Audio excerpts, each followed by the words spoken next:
on the corner of 25 West Main Street in downtown Vermilion.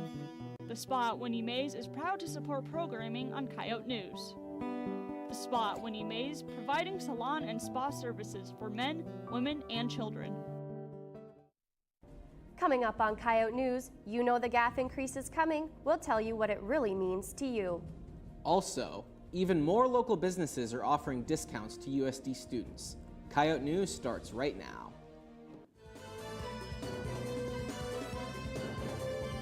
Live from the Neuharth Media Center, this is Coyote News. Hello, I'm Nick Nelson. And I'm Celeste LaCourciere. We'll get to those stories and more, but first. One person's dead and 2 injured after a car struck a tree in Sioux Falls early this morning. Police confirmed that all of the victims were under the age of 18 and say speed and drugs appear to be a factor. Sergeant Tim Hagan of the Sioux Falls Police Department says it's too soon to tell if alcohol was a factor in the crash, but there are mixed reports about whether or not other cars were involved in the incident. A South Dakota State Penitentiary inmate was on the run for just a short time this morning before being recaptured by the police. Sala Thiel Pointer is serving a 10-year sentence for grand theft. Pointer was supposed to be on a work release at the Sioux Falls Community Work Center. After he failed to show up at the designated time, police started a search. Failure to return is a second-degree escape, a Class 5 felony, potentially adding 5 years to his sentence. Transgender rights groups are facing a major setback after the Trump administration announced it's revoking federal guidelines that tell public schools to let students use bathrooms that match their chosen identity. The decision is a reversal of an Obama-era directive that advised public schools to grant bathroom access to students in line with their expressed gender identity. American Federation of Teachers President Randy Weingarten says that it tells students that it's okay with the Trump administration and Department of Education for them to be abused and harassed at school for being transgender. And those are your headlines. Now let's take a look at weather with Cassidy Cornell. Cassidy? It's another warm day, and we'll enjoy one more day of spring temperatures before the cold and snow return. So hopefully you didn't put your winter coats away just yet. Currently, it's 64 degrees. Tonight, the temps are going to drop down to 34 degrees, and tomorrow morning will bring a mix of rain and snow. The rain will continue after noon tomorrow with a high near 40.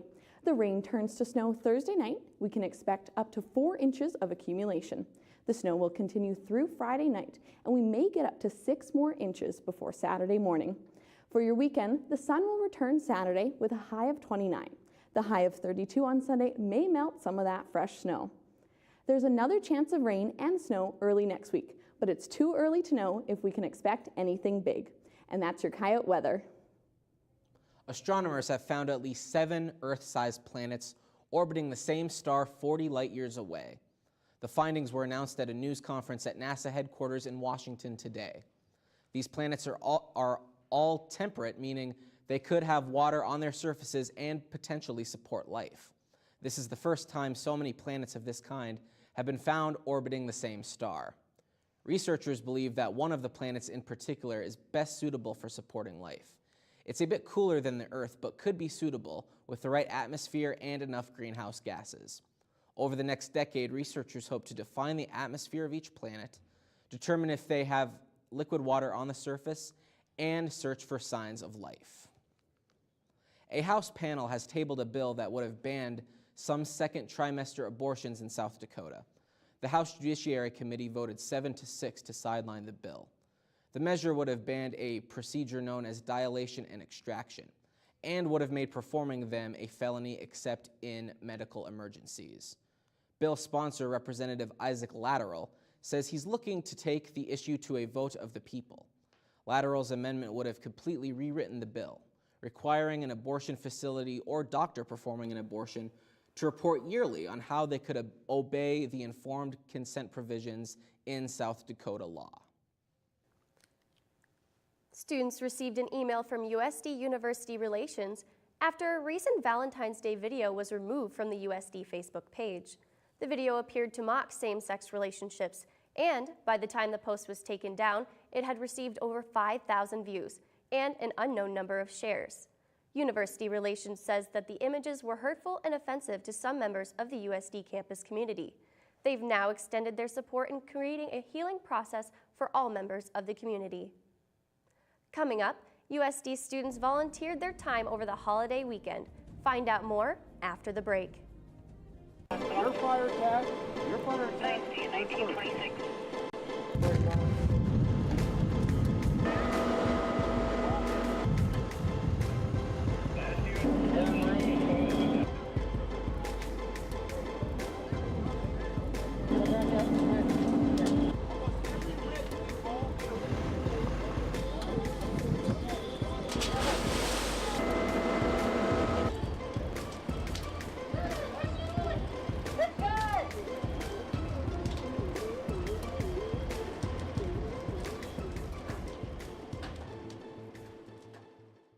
This is Coyote News. Welcome back. 26-year-old David Geese, a former USD football player, has been indicted by a federal grand jury for bank robbery. Geese is the suspect in last year's robbery of the downtown Yankton Wells Fargo. In July of 2016, a man entered the bank in a mask disguised as an elderly man and demanded money. Geese pled not guilty and has been released on bond until a court date is set. Geese could spend up to 25 years behind bars if convicted. At a recent SGA meeting, members dealt with an issue affecting all USD students, the general activity fee. Representatives were tasked with deciding whether or not to increase this fund. For each credit a student takes, there's a GAF charge. That's what goes toward purchasing your tickets for athletics. That's what goes toward like the fine arts building, not necessarily the building part of it, but it goes towards the shows that they put on. A large portion of this fee goes towards funding athletic events, which has made this topic extremely controversial. I think that athletics affects a lot more than people realize, and I also think the general activity fee increase is just a good thing for everyone. SGA approved the increase. It'll take effect starting next semester. This may come up in debate tomorrow night. The President's Day AWOL volunteers spent their time giving back to others. The Yote Report's Nathan Finster shows the community service that happened here in Vermilion. The smell of paint and window cleaner filled the air in the St. Thomas More Newman Center on Monday for AWOL's President Day of Service. 4 volunteers participated in giving back to the center. They were a part of numerous helpers that volunteered around the Vermilion-Yankton area. AWOL participants volunteered at the Yankton Homeless Shelter, the Yankton Boys and Girls Club, the Avera James Care Center, as well as here in Vermilion. The day of service was originally scheduled on Martin Luther King Day, but was rescheduled due to weather. I was really happy that AWOL found another opportunity to make up for the time lost. Maria Brady isn't a part of AWOL, but still volunteered to help. She says volunteering events like this benefit the community as well as the students. I think it's really important for students to remember that there's plenty of things to do here in Vermilion, whether it's volunteer work, going out to eat, not just hitting the bars on the weekends. Savannah Aanderud, the site leader for the service event, says that one of AWOL's main goals is to give to others. Basically giving back, volunteering, and giving time, because we can. Aanderud says that as a site leader, she oversees the community service, but also participates in it. Just leading and organizing it, but also partaking, like obviously I'm also painting. So yeah, not just overseeing, but also helping. Shamli McKee has been involved with AWOL for 2 years. He says that by the end of his AWOL experience, he wants to be more informed about issues around him. I want to be more educated on the social issues that are around me and ways in my life, small things I can do to help others out. Aanderud says that for people who aren't sure how to get involved, the process is very simple. It's super easy to join. I think a great place to start would be like these little trips where you just for 3 hours a day go somewhere in your community or Yankton or close by and volunteer. And then the next step could be like a week-long trip into Florida or somewhere super awesome where you get to go help somewhere else. For the Yote Report, I'm Nathan Finster. AWOL has service trips throughout the spring semester as well as some during spring break. For more information, go to the Cage office in the library. Former USD student Kristen Van Laken of Watertown has recently been diagnosed with leukemia. While a bone marrow transplant can significantly enhance the treatment of leukemia like hers, 70% of people diagnosed with this cancer don't have a genetic match within their family. Van Laken falls into that category of people. Be the Match, an organization that tests people across the country for genetic matches using just a cheek swab, has been organized by family and community members to take place in the Muck tomorrow and Friday afternoon from 11 to 1. We will have the full story on the turnout of Be the Match next week on Coyote News. Still to come, find out what kind of discounts your student ID might get you. We'll tell you more when we come back. I wanted to be a student ambassador because I wanted to be able to give prospective students my view of the campus and so that they can enjoy the university as much as I do. It's bringing the next generation to USD. It was a real personal experience more than just, hey, here's a big university. You're coming into a family and we want you to feel welcome, we want you to feel loved, and we want you to feel confident in your decision to become a Coyote. It's fulfilling, energetic, impactful, community, challenging, knowledgeable, fun, professional, the future. I just love USD.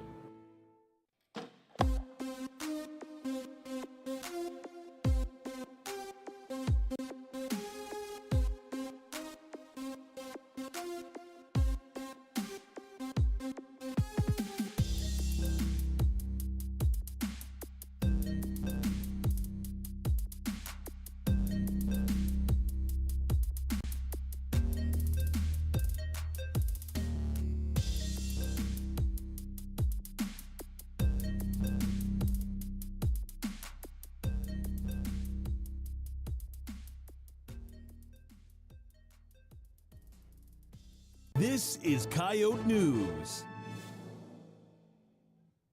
USD's theater department put on its first show of the spring 2017 semester. And this past weekend, Coyote News' Mason Doctor spoke with the director of the play to learn more. For the opening act of the 2017 play season, the USD Theater Department performed an updated version of the 1921 Italian play, Six Characters in Search of an Author. Director Joe Stolenwerk says USD's take on the play had a lot to offer USD viewers. An author, and it's an almost 100-year-old Italian play, but we are doing a more contemporary American adaptation, and the adapter, Robert Brustein, encourages people who put this play on to make it specific to their own theater. So we have changed a lot of the references and jokes to things about University of South Dakota in 2017.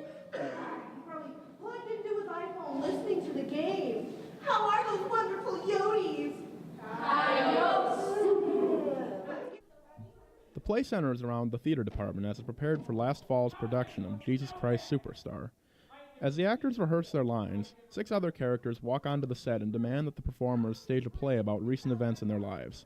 There are numerous references in the play to USD and to the theater department in particular. For Coyote News, I am Mason Doctor.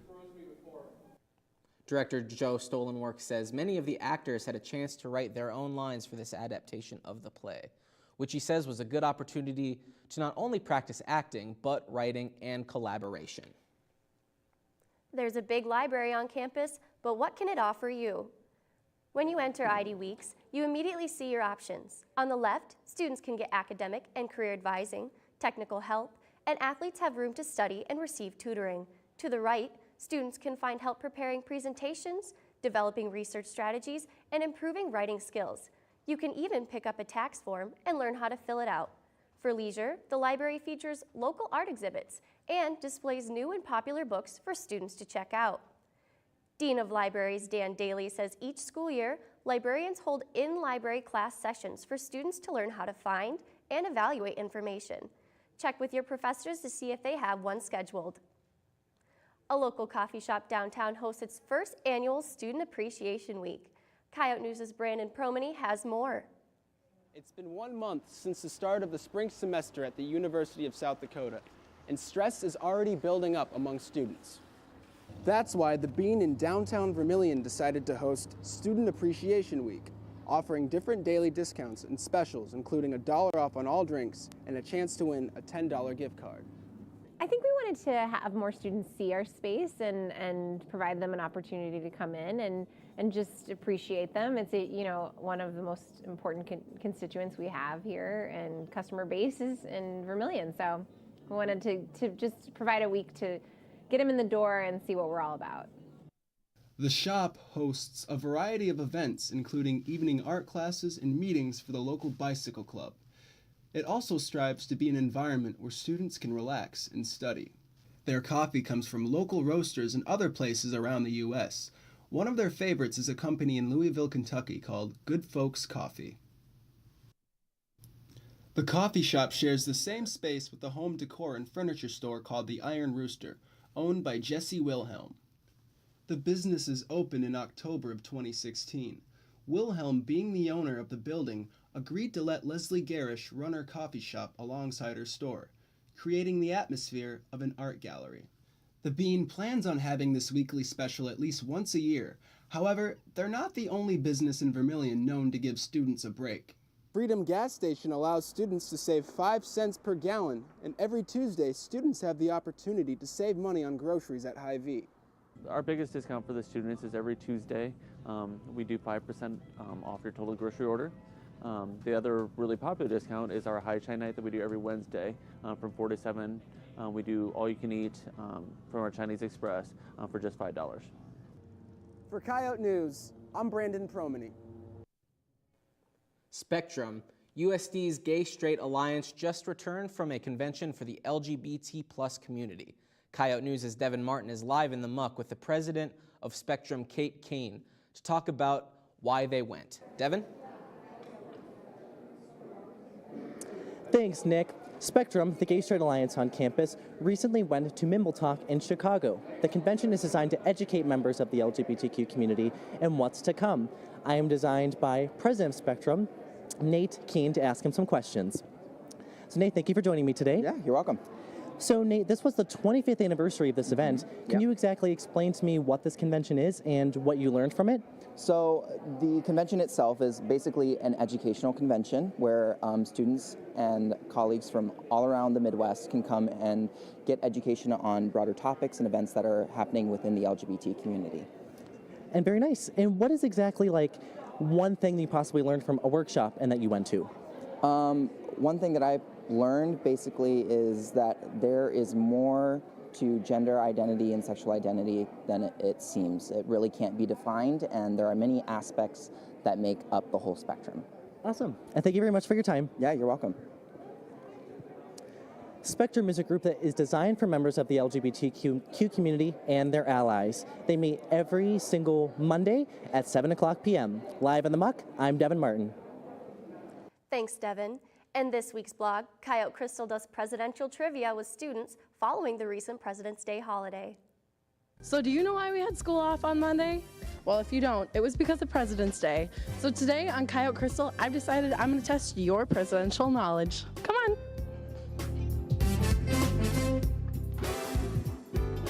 Who's on the $20 bill? Andrew Jackson. Ooh, very good. Ding. Do you guys know why we had school off on Monday? President's Day. Oh, good job. Do you guys think you know a lot about presidents? No. Can you tell me who are the 4 presidents on Mount Rushmore? George Washington, Thomas Jefferson, Abraham Lincoln, and Teddy Roosevelt. Ding, ding, ding. Winner. What president collected Spider-Man comic books? Was it A, George Washington, B, Barack Obama, or C, George W. Bush? George W. Bush. Final answer? Yes. Wrong. Can you tell me who's on the $20 bill? Jackson. Good job. 1 for 1. So John Tyler was the president who had the most children. How many children did he have? A, 2, B, 10, C, 15, or D, 5? D. 5. Final answer? Yeah. Sure. I'm sorry, but that's not correct. Is it 10? No, he had 15 kids. Oh, wow. Who was the president that liked Spider-Man comic books? Was it A, George Washington, B, George W. Bush, C, Barack Obama, or D, John Quincy Adams? I'm going to go with George W. Bush. Final answer. Final answer. I'm so sorry, but you are not the USD president trivial person. It was Barack Obama. Oh, no. I'm sorry. And that was presidential trivia. So I've heard the USD swimming and diving team has had a very successful week. Absolutely. They brought home 7 conference medals from the meet this week. So we'll be talking about that and some future renovations coming to the Dome. That's up next in sports. Hey Madeline, why don't you explain what improv is? Well, improv is just kind of thinking on your feet and creating a scene out of nothing. Our first goal is we accept anyone and everyone. Our second goal is that we focus on improvement. And also our third goal is we just want to bring comedy back to campus. We like making people laugh. And that's one of the reasons why we think you should come to Improv Club, for laughs.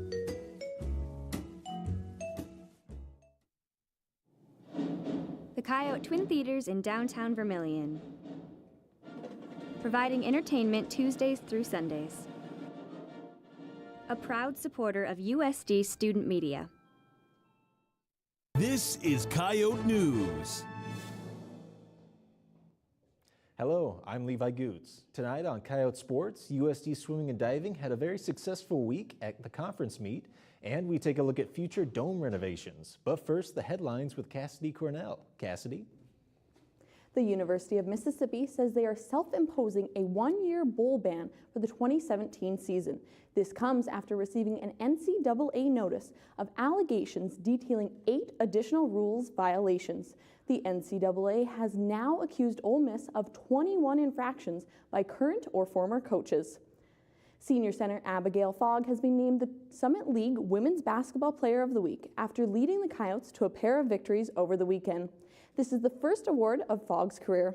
Fogg had a career-high 27 points and was 10 for 16 from the field. She also had 7 rebounds and 3 assists.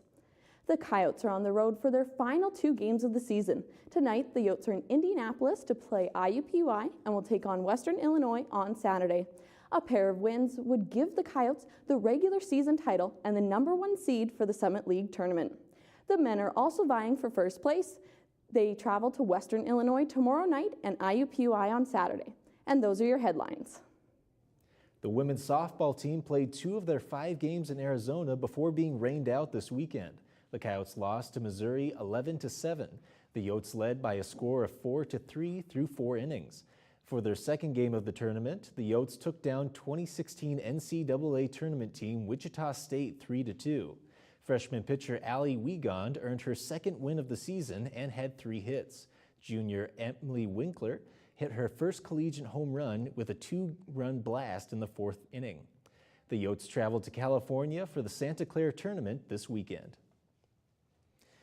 USD is continually improving buildings on campus, and as Coyote News' Michaela Feldman found out, one building is getting a facelift in the next couple of years. It's a major focal point on campus, and it's about to get an upgrade. Our plan is to finish the dome the way it was originally designed.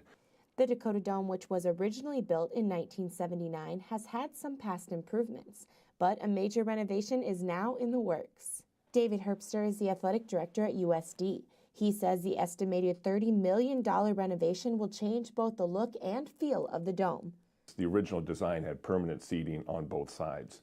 At that time, they ran out of money, couldn't finish it, and so subsequently only finished the east side of the dome. Herbster says the renovation will be completed in phases and will include permanent seating on the west side, as well as entrances and a concourse. Certain things you'd have to do on the ground floor before you could do anything up top and before you could do anything to the concourse and punch holes in it. So I think that's the one part that we're still trying to determine is what is the best step-by-step process to get everything done. Other renovations will include replacing the practice fields to the north of the dome with turf surface and utilizing the space under the student bleachers for locker rooms, offices, classroom space, and meeting rooms. The space is currently being used for storage. We knew when we moved the sports over and were able to move out of spaces, it's going to leave an awful lot of space right now used. And at that point, we really looked at what's the best solution to repurpose that space. For the Sports Report, I'm Michaela Feldman. Herbster says once they raise enough money, they take the planned renovations to the Board of Regents. The men's swimming and diving teams had their most successful finish in the Division I era at the Summit League Championships last weekend in Indianapolis. The women finished third behind Denver and IUPUI, while the men finished in fourth. Freshman diver Isaac Morris dove in second place to finished in the third 3-meter, and third place to finish in the 1-meter board. The Coyotes set 16 school records, while 5 individuals and 2 relays earned all Summit League honors. Individual medalists include senior Sam Shutt in the 200-yard freestyle, freshman Sabrina Sabrianu in the 200-yard backstroke, and junior Eric Erlingmeyer in the 50-yard freestyle. This is the last meet of the season for the team. Divers Isaac Morris and Grayson Herding will be competing at the NCAA Zone Diving Championships in Missouri, March 5th to the 8th. Coyote News' Andy Hartman is live in the muck to talk with Sam Shutt, who just earned all Summit League honors for her swimming performance. Andy? Thanks, Levi. The USD women's swimming and diving team had an impressive week at the Summit League conference meet. I'm joined today by Sam Shutt to talk about it. Thanks for joining us. You're welcome. So what was the most impressive thing you think that the team did this weekend? I think, honestly, the most impressive thing our team did wasn't the times we scored or the best times or the records broken. It was all the support and, honestly, just passion everyone had for the sport and for their fellow teammates and their performances. And you're a senior, this is your last year. What would you consider your biggest accomplishment in your swimming career? I think my biggest accomplishment in my swim career was making it to practice at 5 a.m. Trust me, it's not the most easy to wake up that early. And just I got lucky because I was surrounded by people who made it worth showing up that early. All right, thanks, Sam. You're welcome. For full results from the Summit League Swimming Conference meet can be found at goyotes.com. Live from the muck, I'm Andy Hartman. Thanks, Andy. That's a look at sports. Coming up, fast food restaurants are popular amongst college students. Hear about their favorites after the break.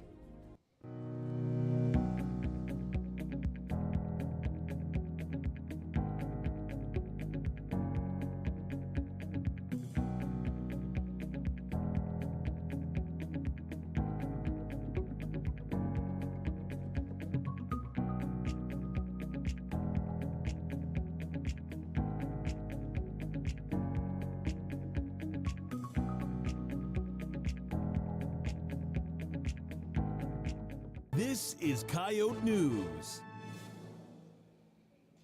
In this week's Out and About, we asked students what their favorite fast food restaurant is. Here's what they said. Probably say Subway, because, eat fresh. Probably Burger King, because it's less than a block away from my dorm. Taco Bell, hands down. It's just always been there. So I can just leave my dorm, be back in 5 minutes, and not have to actually go anywhere. I'd have to go with Five Guys Burgers and Fries because it's back in New England, one of my favorite places to go, and it will always kill you with carbs. I would say my favorite fast food restaurant would be McDonald's because their chocolate shakes are absolutely amazing. Five Guys, and it would be because my favorite fast food restaurant would have to be Wendy's, in part because the Baconator is the stuff of legends. Taco Bell because A, we don't have it here, and B, it's the best. And because of how savage their Twitter department is. My favorite fast food restaurant is Chick-fil-A. My favorite fast food restaurant is actually Dairy Queen because in my town of 1,500 people, the only fast food restaurant we have is Dairy Queen, and we actually have one in Vermillion, so I never have to lose it. That's all for Coyote News. Be sure to like us on Facebook and follow us on Twitter. And be sure to listen for Coyote News daily updates on TV and radio throughout the week. Also, be sure to tune in to Cable Channel 21 tomorrow night at 6 for the CMC SGA debate. Thank you and have a great night.